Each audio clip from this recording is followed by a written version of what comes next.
Aujourd'hui, je reçois Julie Schaffer, directrice product marketing chez Smartly, installée à New York. Julie a commencé sa carrière dans l'événementiel en France, avant de découvrir le métier de PMM aux États-Unis chez Google.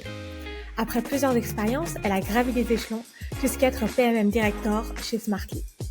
Dans cet épisode, elle nous raconte avec passion et humilité son parcours, comment elle a trouvé sa voie dans le product marketing, ce qu'elle adore de ce rôle et ce qu'elle a appris sur la réalité du métier aux États-Unis. On parle aussi de la façon dont elle collabore au quotidien avec des équipes produits pour construire une vision produit claire, attirante et mettre sur le marché des produits qui répondent vraiment aux besoins des clients. Enfin, Julie partage ses conseils pour bâtir la confiance avec des stakeholders seniors, gagner en légitimité et évoluer dans sa carrière. Un échange concret et sincère sur ce que ça veut vraiment dire d'avoir du leadership en PMM et les clés pour réussir dans ce rôle au-delà des méthodes et des frameworks. Bonne écoute! Hello Julie, je suis super contente de t'avoir au micro du podcast aujourd'hui. Comment tu vas? Très bien, merci Carlotta, je suis trop contente d'être avec toi aussi. Ah oui, c'est un plaisir parce que du coup, je t'ai en direct des États-Unis, une capsule spéciale de personnalité leader, on va dire, du product marketing pour nous donner un peu un angle de vue différent de ce qu'on peut avoir l'habitude d'entendre en France. Pour commencer, est-ce que tu peux te présenter, nous dire qui tu es, ce que tu fais, d'où tu viens? Oui, carrément. Alors je suis Julie, je suis, française, donc j'ai déménagé aux États-Unis il y a 9 ans maintenant, et je suis de Tours et en fait, je suis venue aux États-Unis parce que j'ai rencontré mon mari, en étant au pair aux États-Unis, en Californie et on est tombés amoureux et on a fait longue distance pendant pas mal de temps et ensuite, on a dû choisir un pays. Donc on a déménagé à San Francisco, resté là-bas pendant 4 ans et ensuite on est venu à New York et là on est à New York depuis 5 ans bientôt. Et comment du coup t'es tombée dans la marmite du PMM? Comment t'as construit du coup ton début de carrière et aujourd'hui à faire ce métier à New York? En France, j'ai commencé ma carrière en tant que dans l'événementiel, dans le marketing événementiel et je construisais beaucoup d'événements et j'adorais, faire ça en les lançant, en fait. C'est-à-dire que mon directeur, il venait, il me dit: «Je veux monter un festival sur le Japon». Il me donnait un budget et c'était tout. Donc j'avais tout à construire et c'était vraiment génial et en fait, quand on a déménagé aux États-Unis, c'est très difficile de trouver le même job parce que les titres, aux États-Unis sont vraiment différents. Donc, en France, j'ai été, chargée de communication, donc c'est vraiment, marketing, pur, on va dire, où tu fais tout, concernant tout ce qui est, les sites, les emails, la presse, tout ce qui est organisation aussi, enfin vraiment tout un événement et aux États-Unis, c'est très spécifique en fait. Tu as pas, un marketeur qui a toutes les facettes. Hmm. Donc trouver le bon titre était dur. Donc j'ai commencé ma carrière aux États-Unis, à Google, en tant que stratégie et opération pour aider tous la team de PMM. Sauf que c'est très compliqué aux États-Unis parce que le titre de PMM, c'est différent dans chaque entreprise. Tu fais différents jobs, en fait. Donc j'ai commencé ma carrière à Google, et en faisant stratégie et opération et j'ai pas du tout aimé mon expérience à Google parce que j'étais un contracteur, en fait. Donc aux États-Unis, tu as différents types de contrats. Là, c'est le contracteur, c'est comme un freelancer français, en fait, où tu es à ton compte et tu travailles, et c'est, par heure. Et en fait, tu traité vraiment différemment si tu es un contracteur plutôt qu'un employé. Et du coup, j'ai pas trop aimé et je suis restée 6 mois, donc j'ai complété mon contrat et après je me suis dit, PMM, c'est pas mon truc en fait, ça doit pas être ça le titre que je cherche. Donc j'ai été où est-ce que j'ai été? J'ai été à Chevron, je crois. Je crois que c'est à Chevron. Chevron, c'est, l'équivalent de Total en fait, D'accord. français. Et je me suis dit: «Ah, je dois être dans le créatif, parce que j'adore la créa, machin». Donc j'étais un manager de projet, sur le créatif. Et j'ai beaucoup aimé et c'était un contrat aussi parce que du coup, je voulais voir un petit peu, bah, ce que j'aimais en fait, quel était le titre qui me correspondait et c'était cool mais c'était pas pareil. Je me suis dit: «Non, c'est pas le truc qu'il me faut non plus». Donc j'ai resté 6 mois et après je me dis: «Il faut que je change, il faut que je trouve vraiment ce qui me va». Donc après, j'ai été un marketeur, dans une entreprise qui s'appelle LoopNet. C'est, l'immobilier commercial. Donc, tu sais, au lieu des maisons, c'est, les immeubles, en fait et les propriétés, retail, on appelle ça ici. Et là-bas, j'étais un marketeur et en fait, je me suis approchée je travaillais très proche du produit. C'est un produit, technologique, donc c'est un software, en fait et j'ai beaucoup aimé. Et je me suis dit, ah bah en fait, c'est ça en fait, parce que du coup, tu construisais, c'est la même chose qu'en France, où tu construisais quelque chose avec l'équipe de produit et tu le lançais en fait. Donc même si c'était pas physique comme un événement, c'était c'était pareil en fait, Mmh. c'était le même process. Et du coup, je me suis dit: «En fait, c'est ça». Et donc j'ai fait ma carrière, j'ai vraiment commencé là et après, et tous les jobs que j'ai pris après, c'était vraiment, PMM pur. Et je suis montée assez rapidement dans les échelons là, donc je suis à un directeur. En fait, c'est trop bien. J'adore parce que du coup, tu travailles avec beaucoup de différentes, équipes. Tu travailles avec le marketing, tu travailles avec, l'équipe de vente, l'équipe de customer success et tu travailles très, très proche du produit. Et j'adore vraiment, aider à faire la vision du produit, à construire quelque chose et à répondre à toutes les demandes des clients. Donc c'est vraiment ce que j'adore et c'est comme ça que je suis tombée dedans. C'était pas direct, on va dire, Ouais. mais j'ai trouvé au final, ce qui me correspondait. Tu pas la seule, on est beaucoup justement à arriver au product marketing un peu par hasard ou de poste en poste en essayant de voir ce qui nous plaît le plus et finalement comme tu dis le PMM c'est pas c'est spécialisé mais en même temps on touche beaucoup de choses autour du produit, du marketing. Donc c'est pas toujours facile de trouver que c'est ça en fait qu'on veut faire. C'est ça, exactement. Et vraiment dans les entreprises, c'est vraiment différent, on va dire. Par exemple à Amazon, tu vois, tout ce qui est PMM, ils vont être plus, l'équivalent d'un growth marketer. Donc Mmh. c'est tout ce qui est, site internet, pub, payée, donc tout ça et c'est pas du tout pareil en fait, les titres dans les grosses entreprises, souvent le PMM, est en charge de choses qui devraient pas être en charge en fait. Et du coup, toi, aujourd'hui, tu travailles chez Smartly. C'est quoi justement vraiment les sujets que tu portes en gérant une équipe product marketing? Smartly, c'est vraiment un titre de marketing de produit qui est très, pur. C'est-à-dire que on travaille vraiment à cheval sur plein de teams. Donc moi je travaille en fait notre Smartly c'est une entreprise qui est, c'est un software qui aide à la publicité sur tous les réseaux digitaux. Donc, tu as le social media, le Google, ce qui est Demand Side Platforms, le DSP, et ensuite tu as les autres réseaux comme Reddit ou Spotify. Du coup, le système aide à mettre tout le workflow en fait de la publicité, il va l'automatiser. Donc faire tout ce qui est créatif, donc toutes tes pubs en fait, la créa de la pub, la mise en place des campagnes, la mise en place du reporting et de tout ce qui est analyser tout et te donner des c'est dur de le faire en français, de donner des optimisations pour aider à ce que ta campagne, elle soit toujours optimisée et que tu aies les meilleurs résultats. Et en fait, notre équipe, elle est divisée entre créatif, média et data, en fait, intelligence, on va dire. Et donc moi, je suis en charge de tout ce qui est créatif. Donc tout ce qui est les solutions pour créer les pubs, pour l'automatiser, tout ce qui est Gen AI, donc avec l'intelligence artificielle, tout ce qui est le trafficking, on appelle ça, donc c'est pousser les pubs dans les bons réseaux, les choses comme ça. Et donc ce que je fais, c'est que je fais la vision du produit. Donc qu'est-ce que le produit est maintenant et qu'est-ce qui ça va être l'année prochaine. Mais aussi qu'est-ce que c'est la vision de 2-3 ans en fait. Quel genre d'intégration on doit avoir pour aider le marché et pour aider les consommateurs. Tu vois maintenant, il y a 2 ans, tout ce qui était 3D et AR, augmented Ouais. reality. Et ben c'était tu vois c'était là mais c'était pas vraiment populaire en tant que pub et maintenant ça l'est, ça devient très populaire de d'avoir des publicités où tu peux essayer tu vois les lunettes de soleil ou Mmh. les chaussures ou les choses comme ça.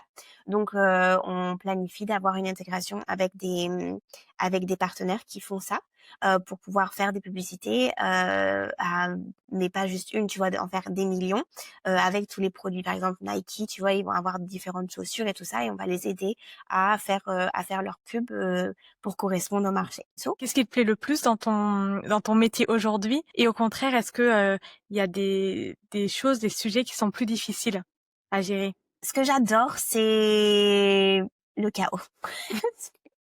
J'adore quand il y a un nouveau projet qui personne ne sait où commencer. Et en fait, je suis très forte à vraiment voir le puzzle en fait. Tu vois les différentes pièces que tu dois mettre pour avoir une belle histoire, mais aussi un bon produit qui va satisfaire une nécessité du marché, en fait. Ce que j'aime moins faire, on va dire que c'est les petits trucs de quand tu étais plus jeune, tu vois, quand tu étais au début de ta carrière, genre tout ce qui est L'analyse compé- concurrentielle? voilà, c'est ça. Ça m'énerve de le faire. Je regarde, tu vois, tu dois toujours le faire, donc je le fais, mais à un haut niveau plutôt qu'à un niveau très détaillé. Et puis tout ce qui est case studies. Donc c'est bien, tu vois, de récolter des case studies. On en a énormément à Smartly, mais le processus c'est juste lourd parce que tu dois Ouais. courir après les informations et c'est juste que t'as pas le temps en fait. Et aujourd'hui, comment, tu vois justement le rôle et la valeur ajoutée, du product marketing chez Smartly? Et d'ailleurs, je sais pas si, par rapport à tes expériences passées, tu parlais qu'aux États-Unis et d'ailleurs c'est un peu la même chose en France, le métier de PMM et le rôle en tout cas pas toujours le même selon, dans les entreprises où tu vas. Donc je serais curieuse de savoir si tu vois aussi des différences dans ton expérience justement, d'une valeur ajoutée qui a pu être différente, ou qui a pu évoluer. À Smartly, c'est vraiment unique parce que tu es très proche du produit. Et dans d'autres entreprises, tu n'es pas forcément proche du produit ou tu es plus attaché au marketing. En fait, ce que j'ai appris, selon mes expériences, c'est que si tu n'es pas proche du produit et c'est que tu ne comprends pas le produit avec une partie technique, en fait, et détaillée, tu peux pas forcément comprendre, le client. Et du coup, quand tu racontes l'histoire de ton produit sur le marché, c'est beaucoup plus dur de capter l'attention de ton client si tu comprends pas ce que tu dis, en fait. Vraiment, c'est pour ça que j'adore Smartly. En fait, j'ai été à Smartly il y a 2 ans et ensuite j'ai trouvé une autre expérience et je suis revenue Mmh. parce que j'adore vraiment le setup, en fait, du marketing de produit où tu es très proche du produit. Tu vois, on développe la roadmap ensemble, en fait. On développe la vision ensemble. On a un gros événement mi-septembre, c'est un Customer Advisory Board. Donc c'est un groupe de clients où on va présenter plein de choses et on demande leur opinion. Et tu vois, c'est moi qui fais tout le contenu pour ça. Il y a beaucoup de choses en fait où tu es très très en contact avec le produit, qui est différent selon les différentes entreprises. L'entreprise où j'étais avant Smartly, entre mes deux expériences de Smartly, le produit ne voulait rien à faire avec les marketeurs. Pas du tout en lien. Ce qui fait que notre histoire, même notre site en fait, notre site internet ne reflétait pas du tout ce qu'on faisait en fait, et ça répondait pas aux clients. Donc ça c'est quelque chose que j'ai beaucoup travaillé avec ma directrice pour vraiment avoir plus un lien avec le produit et améliorer parce qu'il nous fallait, tu vois, il faut un direct lien avec le produit pour qu'on puisse leur donner des recommandations, qu'ils nous demandent ce que eux ils ont besoin de savoir, des choses comme ça. Donc c'est vraiment important. Et comment, avec, du recul, comment elle s'est construite cette relation? Est-ce que, dès le début, quand tu es arrivée, il y avait déjà cette appétence du produit d'être, proche du product marketing ou, est-ce que, tu as dû un peu prouver, montrer, ce que faisait le PMM? Est-ce que tu as un peu des conseils justement à ceux qui nous écoutent, qui justement ont du mal à créer ce lien avec le produit? Quelle est ta recette pour y arriver? Je pense que ce qui est clé, c'est vraiment avoir une relation en dehors du travail. Smarty, c'est une entreprise qui a été établie en Finlande. Donc, on a énormément de personnes en Finlande et en Allemagne. Et du coup, les voir physiquement, en fait, plutôt que virtuellement, ça a beaucoup aidé à la relation. Les Finlandais c'est une personnalité qui est très différente et si tu n'es pas, un espèce de lien en fait, c'est très dur la confiance est très dure à établir. Donc c'était la première chose que j'ai fait, c'est aller en Finlande, avec mon équipe. On y a tous été et on a vraiment, développé notre relation avec les Finlandais et ensuite avec les Allemands. La clé, c'est de les rencontrer et de les comprendre, en fait. C'est vraiment ça, je pense, c'est les comprendre et aussi, l'honnêteté. L'honnêteté, c'est vraiment très, très important. Quand tu sais pas quelque chose, n'y m'étonne pas, en fait. Tu demandes, et être très, humble. Aujourd'hui, vous avez du coup mis en place des rituels ou comment est-ce que toi, avec, j'imagine que aujourd'hui tu fais partie de l'équipe produit ou ou tu es dans une autre équipe et du coup vous avez des rituels en particulier, ton équipe aussi avec les équipes produits, comment ça se passe la collaboration au quotidien? On le fait toutes les semaines, on a des meetings où on parle de tout ce qui va être lancé et on essaye d'aller en Allemagne ou en Finlande, une fois par trimestre à peu près. Et est-ce que en ce moment tu as un projet en particulier dont tu veux nous faire part ou un projet passé, que ce soit un lancement de produit justement ou un produit en particulier lié à l'IA ou du storytelling, enfin un pilier dont tu veux nous partager un peu la méthode, comment tu l'as travaillé, les bonnes pratiques. Alors là, on travaille sur notre vision du produit, créatif et vraiment c'est être entouré de très bonnes personnes. Je pars du principe que plusieurs cerveaux, c'est toujours mieux qu'un seul. C'est-à-dire que quand tu commences à faire quelque chose, c'est bien d'avoir une première version, mais après avoir, beaucoup de feedback de plein de gens, en fait.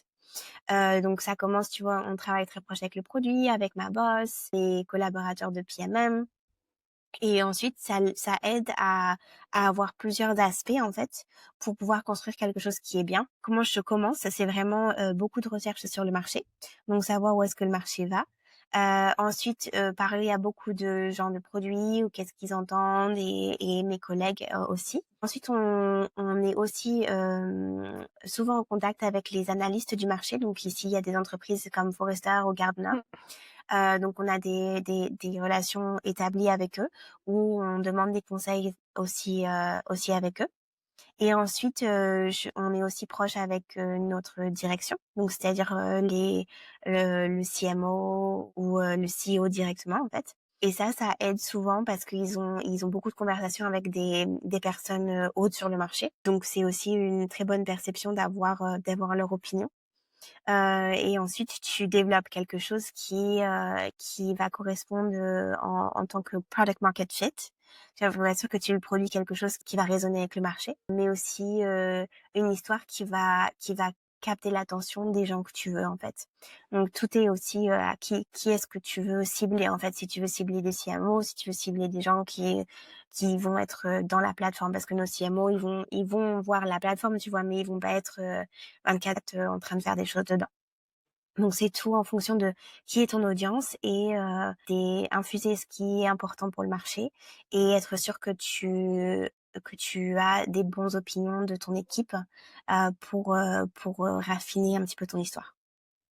Et cette vision, elle a vocation à être uniquement interne pour Smartly, pour que tout le monde ait conscience et sache dans quelle direction aller, ou elle a aussi vocation à être partagée en externe, justement, tu parlais potentiellement à vos clients, à vos prospects.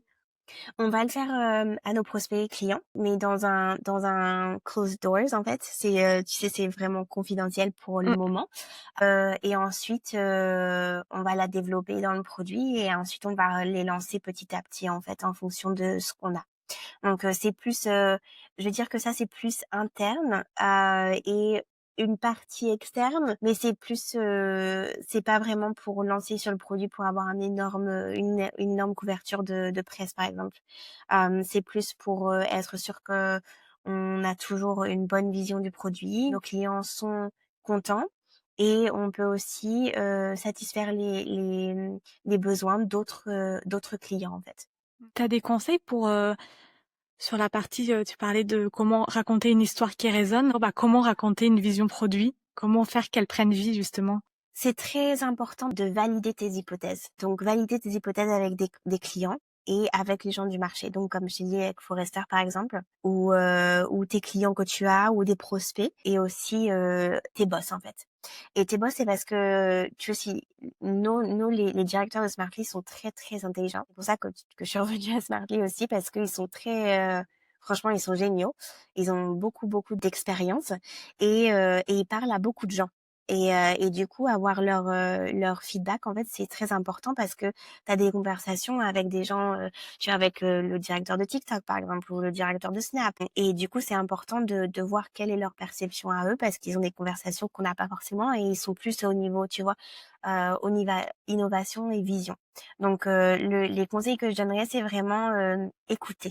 Écoute et lis énormément de choses pour vraiment après faire ton opinion, de te dire tu as le marché, tu as les experts du marché, donc ce qui vont être les foresters et tout ça. Tu as aussi les conversations que tu vas entendre du top, donc tous tes boss et puis les conversations qu'ils ont sur le marché. Et ensuite, tu as l'interne avec ton équipe de produits qui va se dire, OK, c'est ça ce qu'on veut, mais tu as la validation avec les clients. Et ensuite, tu prends toute cette information pour dire une histoire, en fait, mais avec tous les data points, en fait.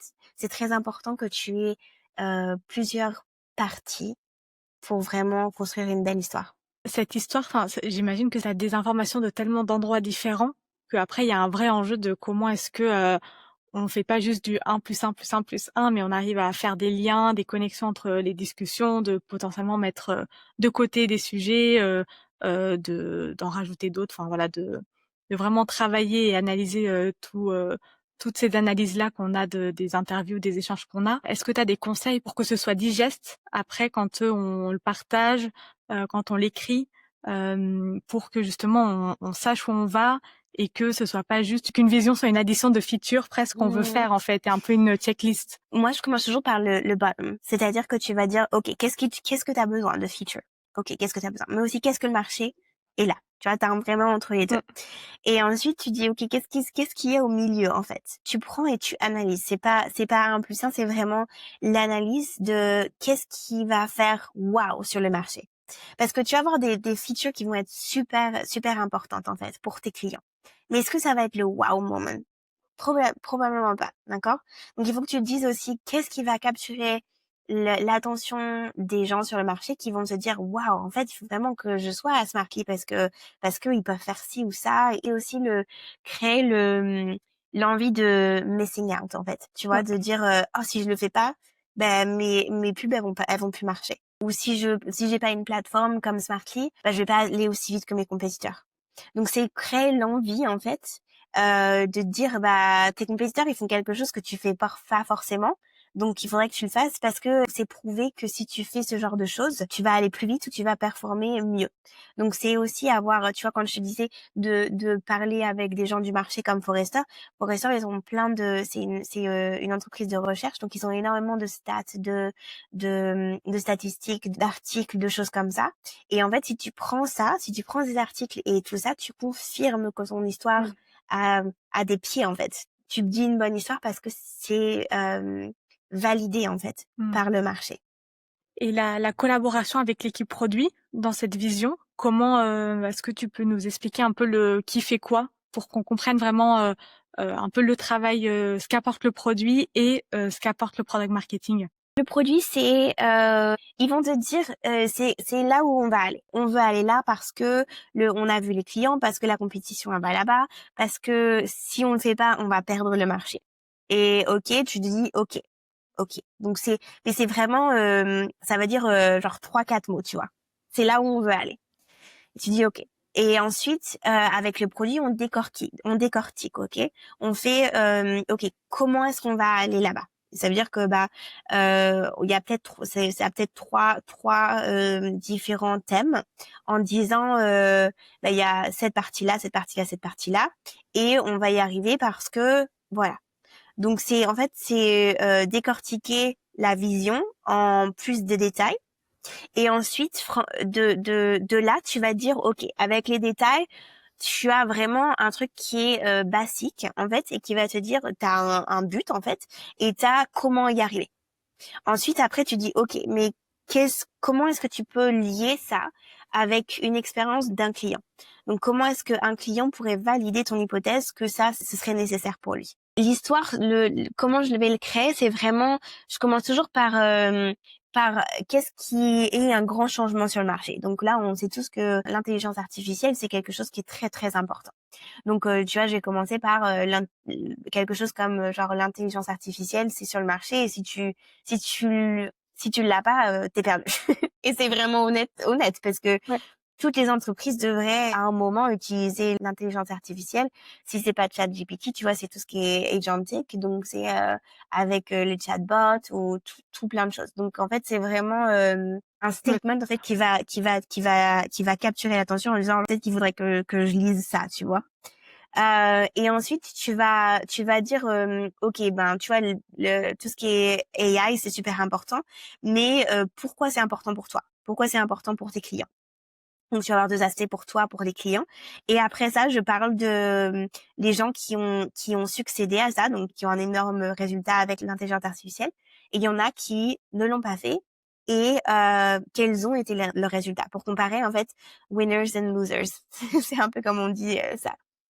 Et ensuite après ça, on dit qu'est-ce que tu as besoin au niveau stratégie, qu'est-ce que tu as besoin pour gagner dans ce monde. Donc, tu vraiment établis les points dont tu as besoin. Et après ça, tu parles de ce que toi, tu développes. Donc, tu D'accord. vois, là, ce serait Meet Smartly. Et qu'est-ce qu'on fait au niveau agentic. J'aimerais faire un petit focus avec toi aussi sur le sujet de la carrière, du management.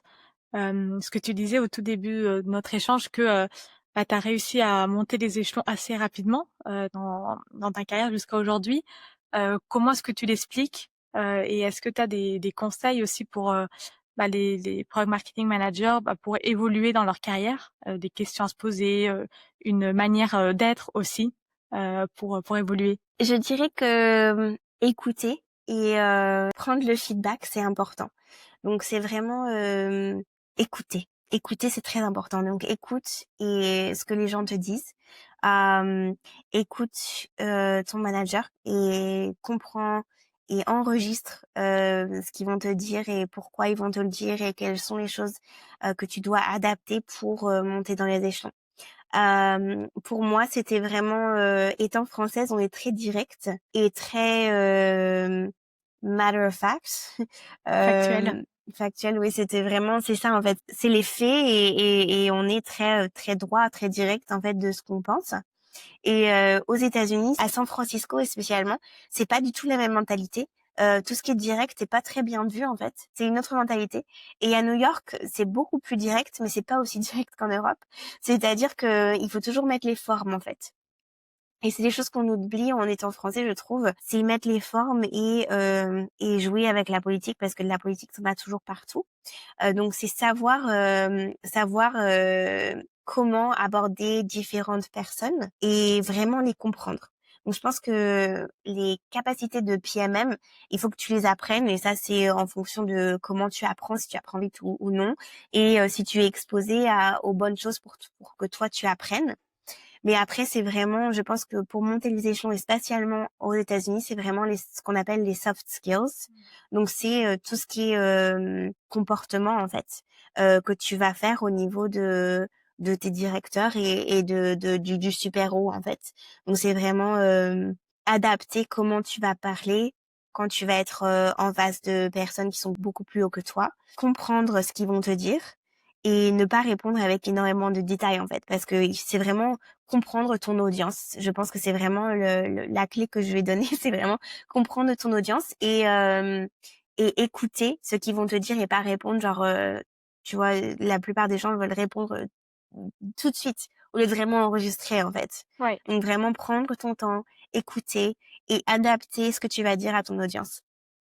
Et est-ce qu'il y a, tu un peu un retour d'expérience ou tu quelque chose qui te vient en tête sur un sujet ou une situation où tu as eu à gérer une difficulté en termes de stakeholder management? Je pense qu'il y a aussi un principe de take your battles, choisir tes batailles en fait, choisir ce que tu vas vraiment batailler jusqu'à ta mort, ou est-ce que tu vas batailler, ou ce que tu vas laisser et tu vas te dire bon c'est pas vraiment important au final.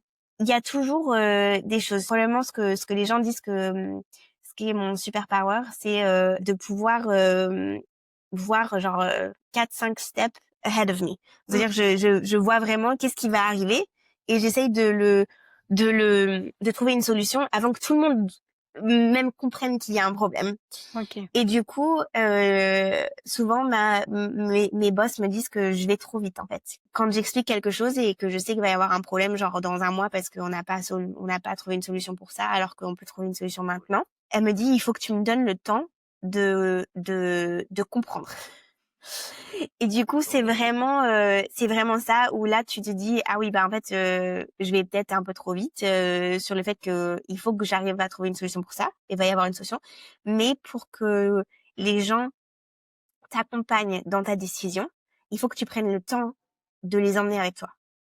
Donc c'est vraiment, il faut que tu recules un petit peu et que tu dises, ok, comment est-ce que je vais emporter les gens avec moi en leur faisant comprendre qu'il y a un problème, même si le problème il n'est pas encore vu, et de les accompagner en fait à cette décision. Et ça c'est ce que je fais très très souvent. Et c'est très dur. C'est très dur de te dire, tu vois, t'es à 100 à l'heure et tu sais que ça va marcher si tu fais ça, mais tu peux pas le faire si tes boss sont pas avec toi en fait. Bien sûr. Donc vraiment reculer et les prendre à part et vraiment leur expliquer. Ça prend du temps en fait. Ça prend énormément de temps de leur faire comprendre. Et ce que j'ai appris, c'est beaucoup au lieu de parler de ce genre de choses, de le marquer sur papier. C'est très important parce que ça leur donne plus le temps de comprendre et de relire et ça les aide. Ce que j'ai vu, c'est ça. C'est vraiment le documenter sur papier, ça aide plus que parler et faire un meeting qui va servir à rien. Donc les leaders qui sont très haut placés, tout ce qui est documentation et ajouter des commentaires pour débattre sur papier, c'est quelque chose qui a tendance de marcher mieux. Super, merci pour ce conseil, Julie. Je sais pas si ça marchera avec tout le monde, mais pour moi, je trouve que ça a marché. On arrive au bout de cette interview. Si ça te va, on passe aux 3 dernières questions, très faciles. La première, c'est est-ce que tu as une ressource à nous partager, que ce soit un livre, pro ou perso? Je fais partie de le PMA, c'est Product Marketing Alliance. Et ça, c'est souvent une très bonne ressource parce que tu as beaucoup de gens qui sont des marketing de produits, des marketeurs en fait. Et je me suis fait beaucoup de connaissances professionnelles avec eux et c'est très bien pour demander des questions, des choses comme ça. Il y a aussi pas mal de livres qu'ils ont produits. I think Product Marketing Misunderstood c'en était un, c'était pas mal aussi. Leurs ressources sont souvent très bien. Deuxième question, est-ce que tu recommandes une personne pour revenir sur ce podcast ou si tu as une idée de sujet que tu aimerais que j'aborde prochainement? J'ai pas mal d'amis product marketers, mais ils sont pas français. Ça marche aussi, je fais des interviews en anglais. Ok, et ben oui, je pourrais te donner un de mes connaissances qui est très bien, qui a beaucoup d'expérience aussi. Je t'enverrai le contact. De savoir comment ça se passe en France, tu vois, si par exemple il y avait quelqu'un qui était aux États-Unis qui revenait en France, quel est ce genre d'adaptation et est-ce que c'est possible? Tu vois, la différence de salaire, je pense qu'elle est énorme, mais je me demande parce que les marketing de produits, tu vois, tu es à Decathlon et c'est différent que quelque chose de tech. Donc je pense que ces product marketeurs de physique plutôt que tech, c'est différent et je me demande comment ça se passe en France, tu vois. Comment ça se passe l'adaptation quand tu as été aux États-Unis et quand tu reviens en France. Ouais. J'aimerais bien savoir. Et la dernière question, où est-ce qu'on peut te contacter? Sur LinkedIn, vous pouvez me contacter, il n'y a pas de souci. Je suis contente d'avoir des conversations comme ça, c'est génial, je trouve. Désolée si mon français est un peu cassé. Mais oui, vous pouvez me contacter sur LinkedIn. Génial. Merci encore, Julie, pour tes partages d'expérience. C'était hyper enrichissant. Super. Bah, merci beaucoup de m'avoir choisi et c'était génial d'être rencontrée aussi. À bientôt. À bientôt. Merci d'avoir écouté cet épisode jusqu'au bout. Si l'épisode t'a plu, n'hésite pas à le partager sur LinkedIn en me taguant. Tu peux aussi me soutenir en laissant un avis 5 étoiles sur Apple Podcast et me laisser un commentaire. Ton aide est précieuse pour m'aider à faire connaître Product Marketing Stories et aussi m'encourager à créer davantage de contenu. Alors merci